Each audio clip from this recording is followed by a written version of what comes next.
जय जगन्नाथ।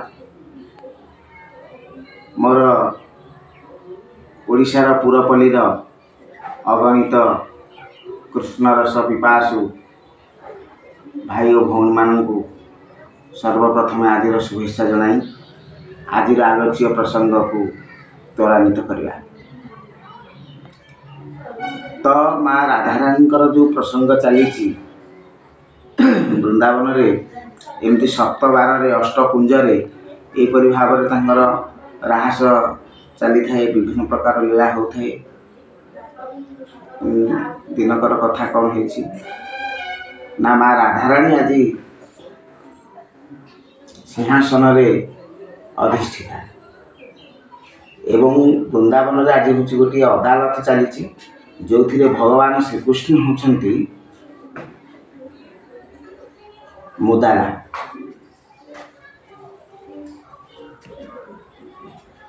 तेणु कृष्ण को बंदी करा जायछि एवं माँ राधारानी सिंहासन अधिष्ठिता एवं से दरबार रे ललिता कनक दंड धरिछंती एवं विशाखा आलट चामर धरिछंती।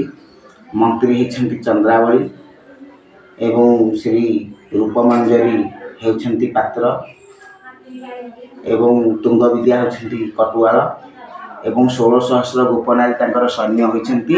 भगवान श्रीकृष्ण बंधा होती एवं तांकर विचार चली कौन करिसेंती प्रभु। पूर्व रात्रि कौन होती ना चंद्रावलीपुर रे प्रभु रही जाते। तेणु माँ राधारानी कौन करछंती तांको कुंज सजाड़ी से प्रभु को चाहि चाहि रही जाइछन। तेणु से माँ राधारानी कौन कहते न कह सजनी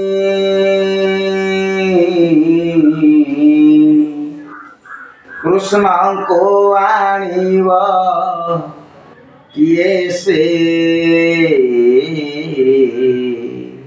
न कह सजनी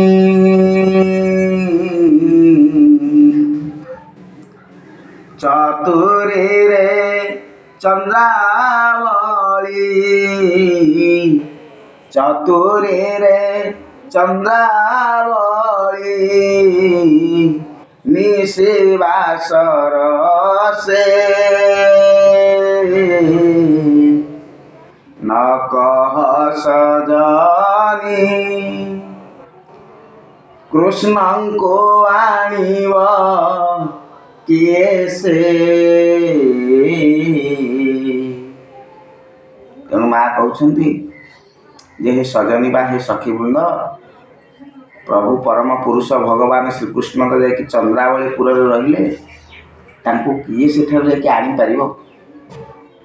कुंज सज्जा बिछेई विभिन्न प्रकार सुवासित पुष्प द्वारा कुंज को सजाई माँ अपेक्षा कर प्रभु चंद्रावलीपुर रही जाइछन्ति।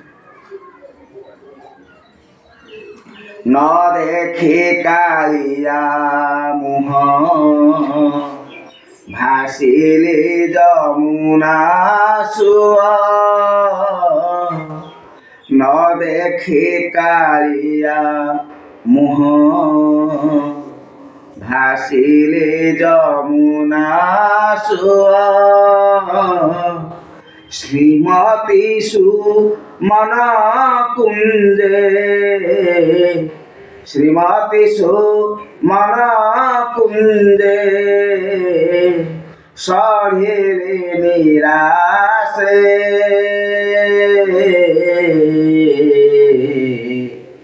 न कह सजनी।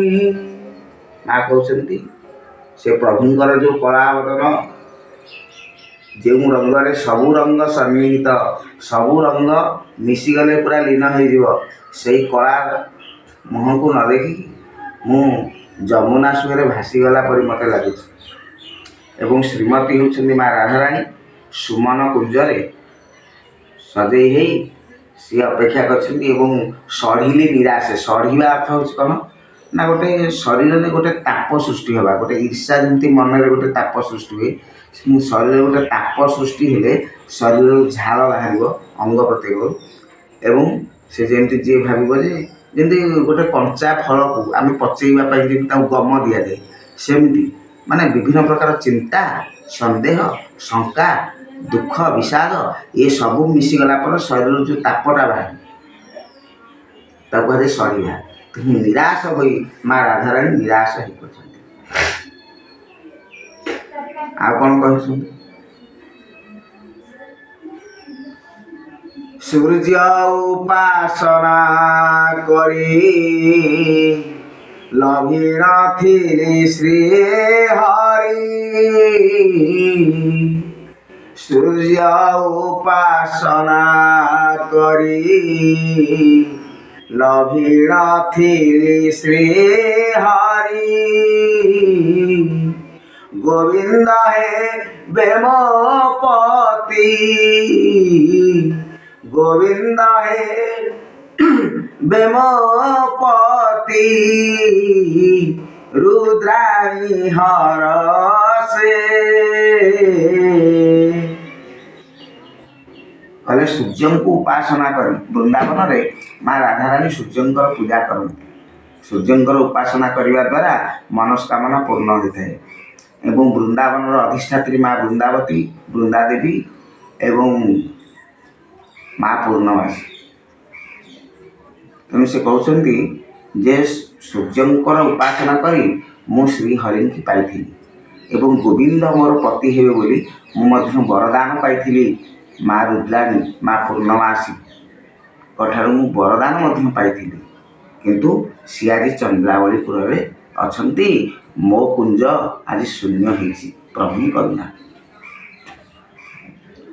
ମନ ବୁଦ୍ଧି ଚେତା ଜ୍ଞାନ ପଠିଆଇ ଥିଲେ ଜାଣ।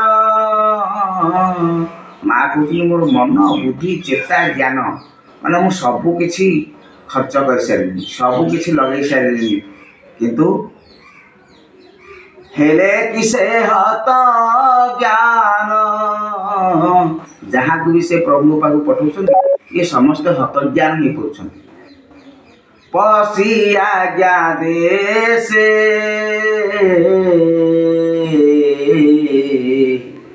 ନ କହ ସଜନି।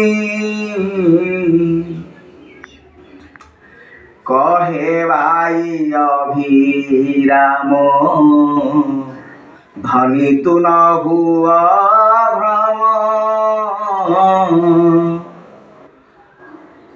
कृपा कले गुरु ब्रह्म, कृपा कले गुरु ब्रह्म आसीबे विश्वासे। तेणुक गुरुंकर यदि कृपा हम प्रभु को जदि आम विश्वास करवा से विश्वास निश्चित भाव में आस। गीतटी को यह परमहंस ठाकुर लिखिना, किंतु अनुभवर कथा ये गीत में कहुई जे चतुरी रे चंद्रावली। चतुरी रे चंद्रावली कहले, चंद्रावली कहले चंद्रायण। चंद्रायण जिते प्रभु जाकि चंद्रायण रोचंती, सूर्यायण रोचंती श्रीमती माँ राधाराणी। तेणु सी एपटू सूर्यायण को आसुना। चतुर्थ चंद्रावली दिवानिशी रसी। तो दिन राति माने प्रभुंर समय अच्छी से सूर्यायण को आसवे, चंद्रायण को जी, कि प्रभु आसुना सूर्यायण। तेणु जीव ये चिंता कर प्रभु आ चंद्रावलीर चातुर्य पड़ जा प्रभु कौन चंद्रायण सब रोच न देखी कालिया मुह भाषी जमुना सुर। तेणुक प्रभुंर से मुखमंडल को दर्शन न करी जमुना कहले से चंद्रायण। तेणु चंद्रायण सुअर भासी जा, जमुना सुअर भासी जा मु सब लक्ष्य करके कि प्रभु ए पर्यंत सूर्यायण की आसुना। तेणु सूर्य उपासना करी अर्थात सूर्यायण मु उपासना करी करी प्रभु को पाई। रुद्राणी हर से रुद्राणी होती किए ना माँ पूर्णमासी। नवम द्वार त्रिकूटवासिनी माँ पूर्णमासी कृपारू गोविंद मोर स्वामी हेबे बोली, मोर पति हेबे बोली, मु सबुबले प्रभु को पाइबी बोली मु वरदान पाई। मन बुद्धि चेता ज्ञान जिते प्रभु चंद्रायण सूर्यायण को आसुना ସେତେବେଳେ ମୁଁ କ'ଣ କଲି